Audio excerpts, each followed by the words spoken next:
Une nouvelle marque appelée Hinomi vient d'arriver en Europe avec une chaise ergonomique haut de gamme proposant plein de réglages, avec un prix assez salé qui est de 1000 €. Elle rentre directement en concurrence avec les chaises de chez Steelcase ou encore la légendaire marque Herman Miller. Cependant, point intéressant, à l'heure où je vous parle, elle est en promotion pour 679 €.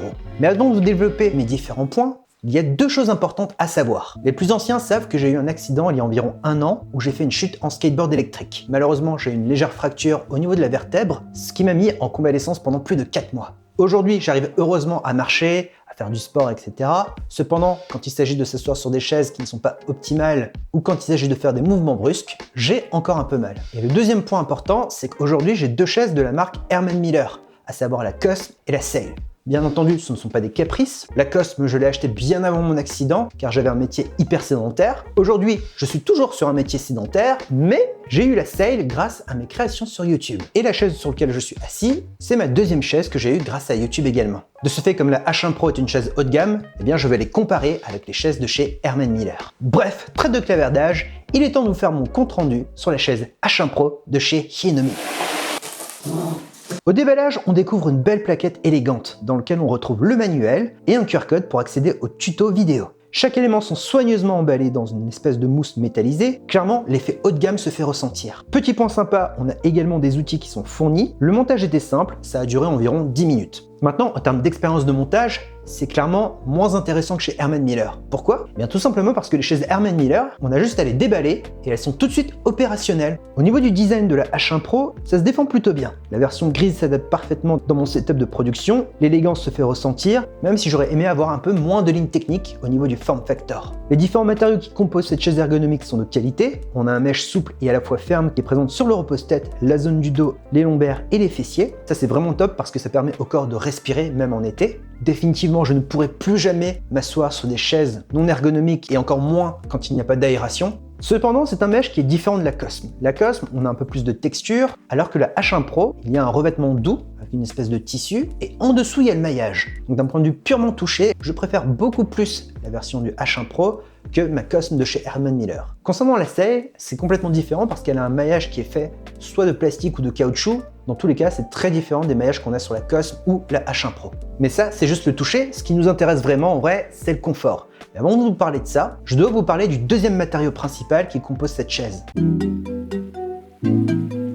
C'est un plastique hyper robuste que l'on retrouve également chez Herman Miller. Sachez que la structure globale du H1 Pro peut supporter jusqu'à 135 kg et que si demain vous rencontrez un défaut au niveau de la construction, eh bien sachez qu'elle est garantie jusqu'à 15 ans. Clairement, pour moi, 15 ans, ça peut être un gage de qualité comme ça ne peut l'être parce que la marque n'est pas si ancienne que ça. Alors, à voir avec le temps. Par contre, petit bémol quand même au niveau des formes, il y a des problèmes de finition. On peut voir qu'il y a des fois de légères bosses sur le plastique et même au niveau du mesh, j'ai rencontré des zones légèrement bouffées. Vu le tarif, ça me rend un petit peu chafouin. Mais sinon, les roues, elles glissent super bien. J'ai beaucoup aimé d'ailleurs les extrémités du pied de la H1 Pro qui permettent d'agripper parfaitement nos petons, nos pantoufles ou nos sneakers. Concernant l'ergonomie, on a clairement beaucoup de commandes et c'est l'une des grandes forces justement du H1 Pro. C'est définitivement l'opposé de la Sail et encore plus de la Cosm qui elle est reconnue pour justement avoir aucun réglage sur sa chaise si ce n'est que la hauteur. Du coup, vous vous en doutez que la hauteur est réglable sur la H1 Pro. On peut également gérer la profondeur du fessier, qui épouse d'ailleurs parfaitement notre popotin. C'est vraiment hyper confortable quand on est dessus. Si on souhaite régler ou bloquer l'inclinaison ou gérer sa tension, c'est possible. Par contre, attention, la tension se règle uniquement sur 3 niveaux. Le premier niveau, je trouve, entre souple et ferme, c'est une bonne moyenne. Par contre, les 2 prochains niveaux sont beaucoup trop souples à mon goût.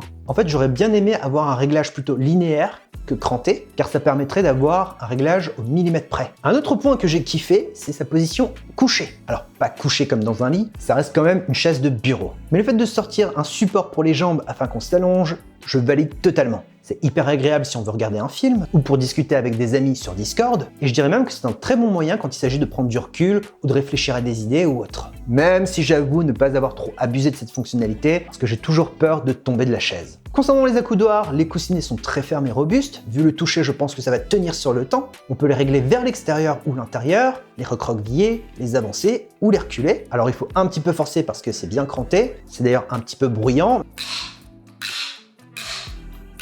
Par contre, si on compare justement à la Sail, c'est totalement différent parce que la Sail, tous les mouvements des accoudoirs sont totalement fluides. Mais la H1 Pro a une articulation que n'a pas la Sail qui est rabattre les accoudoirs. Et de ce fait, on a beaucoup plus de liberté dans nos mouvements. Et surtout, on accède à une fonctionnalité qui est juste incroyable et que je n'ai jamais vue chez Herman Miller, ni même sur d'autres chaises. Ça existe peut-être, mais pour le coup, je suis pas au courant. On peut ranger sa chaise sous le bureau. Il suffit d'actionner juste 2 petits boutons et la chaise se plie. Cependant, j'aurais quand même voulu avoir un petit amortisseur parce que la chaise tombe quand même de manière assez violente. Mais je trouve l'idée astucieuse parce que quand on n'a pas beaucoup de place dans un setup, clairement, c'est un gain de place. Avant de vous parler de la partie lombaire et dorsale, je dois vous parler du repose-tête. Le repose-tête, il est réglable sur la hauteur et s'adapte en temps réel à votre crâne lorsque vous êtes en mouvement. Ça, c'est vraiment hyper confortable. Je n'en ai pas sur ma Cosm parce que je n'ai pas pris l'option, ni même sur la Sail. Mais il y a un problème lorsqu'on manipule justement le repose-tête. Je m'explique. La partie dorsale et lombaire, on peut la surélever jusqu'à 5 niveaux. Le niveau 1 jusqu'au niveau 4, il n'y a aucun problème, ça se lève sur différents niveaux et ça se fixe. Par contre, quand on est sur le niveau 5, il suffit qu'on baisse légèrement le support pour la tête et bim!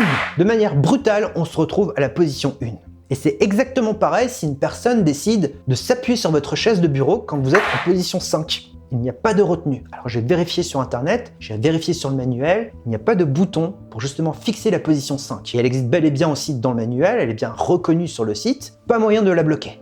Et ça, d'un point de vue purement conception, je trouve que c'est un problème. Un autre élément qui m'a fait un peu plus peur après le montage et vérification, c'est que la chaise H1 Pro valse après un déplacement ou après avoir appliqué une légère force. Alors qu'une chaise Cosm ou Sail de chez Herman Miller, même en étant brutal avec, ça ne bouge pas d'un poil. Mais le point qui me chagrine le plus, c'est sa fonction principale qui est juste s'asseoir sur la chaise. Lorsque je suis droit, il n'y a absolument rien qui épouse mon dos, mis à part le support lombaire. En fait, il faut carrément que je recule légèrement pour que mon dos arrive à toucher la partie dorsale de la chaise, et même si je touche cette partie, mon dos n'est pas couvert sur toute la surface. Comme c'est hyper évasé, mes mouvements ne sont pas accompagnés correctement. Alors qu'avec la Cosm, qui a une grosse hauteur, ou ma Sail, qui a une hauteur nettement réduite, chacun de mes mouvements sont accompagnés et supportés par le mesh. Et cela, peu importe les positions. Alors qu'avec la H1 Pro, il faut quand même reculer, qui n'est pas du tout une posture de travail, je dirais, pour bénéficier du support dorsal.